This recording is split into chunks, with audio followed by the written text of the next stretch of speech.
Friend ছিল সেনেগালের, নাম Abdul Fattah. মিশরে আমি পড়ি, প্রথম আমি কালো লোক দেখলাম। মাগরিবের নামাজের সময় 2008 এপ্রিলের 21 তারিখ পৌঁছলাম। আমাদের 11 জনকে নিয়ে গেল সেন্ট্রাল মস্কে, নামাজ পড়তেছি। 100 দেশের ছাত্র নামাজ পড়ে, আল্লাহু আকবার। নামাজ পড়ে সালাম ফিরি, এদিকে ডান দিকে একটা মুনকার, বাম দিকে নাকির কুচকুচে কালো। আমি দিছি দৌড়। আমাকে যারা রিসিভ করেছে বললো, ভাই মিজান দৌড়াও কেন? আমি কই এরা কারা? কই এরাই তোমার বন্ধু।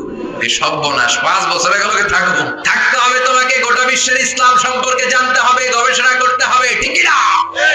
মিশতে শুরু করলাম কালোদের সাথে। কুচকুচে কালো, অনেক লম্বা, চুলগুলো এরকম গুটি গুটি হয়ে থাকে আর গুটি গুটি হয়ে থাকে। আজীবন খবরে দেখতাম, ওই যে নেলসন ম্যান্ডেলারে দেখতাম খবরে, এটিএন বাংলার খবরে দেখা যেত আফ্রিকার মানুষ। এইবার সরাসরি দেখতেছি। এই ফাত্তা আমার পাশের রুমে থাকতো, তার পাশে থাকতো চাইনিজ, এরপরে পাকিস্তানি। তো এই ফাত্তা আমার রুমে ছিল ফ্রিজ, ওর রুমে ফ্রিজ নাই। ও পানি নেওয়ার জন্য, ঠান্ডা পানি নেওয়ার জন্য আমার রুমে আসতো। আমি ভয়ে ভয়ে ওর বোতল লয়ে দরজা আটকে দিতাম। প্রথম